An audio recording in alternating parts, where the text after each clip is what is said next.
తర్వాత సంగారెడ్డి. ఇక్కడ చూడండి చిన్న జీడిపిలో మనకి ఏమైందంటే రంగారెడ్డి, హైదరాబాద్, మేడ్చల్, మల్కాజిగిరి వచ్చింది. కానీ ఇక్కడ మనకు తలసరి ఆదాయానికి వచ్చేవరకు సంగారెడ్డి రావడం జరిగింది. ఈ చిన్న అంశాన్ని మళ్ళీ మేడ్చల్ మల్కాజిగిరి 4వ ప్లేస్కి వెళ్ళింది ఇక్కడ మనకు.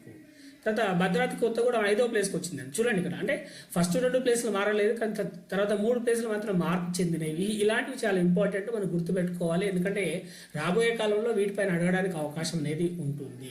సో మనం ఇక్కడ గమనించాల్సిన అతి ముఖ్యమైన విషయం ఏంటంటే దేశవ్యాప్తంగా కూడా 2022-23 సంవత్సరానికి మనకు ఏదైతే మనం రంగారెడ్డి అంటున్నామో రంగారెడ్డి అత్యధిక తలసరి ఆదాయం గల జిల్లాగా నమోదు కావడం జరిగిందని ఇక్కడ మనం గుర్తుపెట్టుకోవాలి.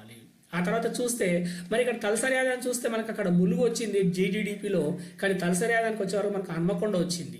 హన్మకొండ కేవలం 2,37,909 రూపాయలు. తర్వాత జనగాము, తర్వాత వికారాబాద్, రాజన్న సిరిసిల్ల, తర్వాత మహబూబాద్. అంటే ఇక్కడ గమనిస్తే ఎందుకు తలసరి ఆదాయం అనేది హన్మకొండ వచ్చింది అంటే హన్మకొండ యొక్క జీడిడిపి ఎక్కువ ఉన్నప్పటికీ కూడా అక్కడ జనాభా ఎక్కువ ఉండడం వల్ల హన్మకొండ చివరి స్థానానికి పడిపోయిందని ఇక్కడ చెప్పుకోవచ్చు. ఎందుకంటే జాతీయ ఆదాయం బై జనాభా లేదా మనం జిల్లాల వారీగా చూసినాం కాబట్టి ఆ జిల్లా స్థూల దేశీయోత్పత్తి బై జనాభా కాబట్టి తలసరి ఆదాయం తెలుసుకోవడానికి జిల్లా తలసరి ఆదాయం మనకు ఆ విధంగా మార్పు చెందిందని ఇక్కడ మనకు గుర్తుపెట్టుకోవాలి. కాబట్టి టాప్ ప్లేస్లో రంగారెడ్డి ఉంది, తర్వాత చివరి ప్లేస్లో హన్మకొండ ఉంది. అక్కడ టాప్ ప్లేస్లో జీడిడిపిలో రంగారెడ్డి ఉంది, తర్వాత ములుగు ఉంది. ఇక్కడ మనం దీన్ని గమనించాల్సినటువంటి అంశంగా ఇక్కడ మనం గుర్తుపెట్టుకోవాలి. ఇది చాలా చాలా ఇంపార్టెంట్, మనకు రాబోయే కాలంలో అడగడానికి అవకాశం ఉన్నటువంటి డాటాగా ఇక్కడ మనం గుర్తుపెట్టుకోవాలి. రైట్, ఇది అందరూ ఒకసారి గమనించండి, గుర్తుపెట్టుకోండి.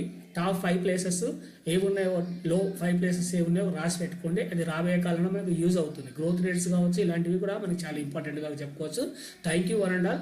మీ సీనియర్ ఎకానమీ ఫ్యాకల్టీ డాక్టర్ రాముడు సులభోని. బీసీ స్టడీ సర్కిల్ మాబ్నాడు తరఫున అందరికీ కూడా థ్యాంక్ యూ వెరీ మచ్.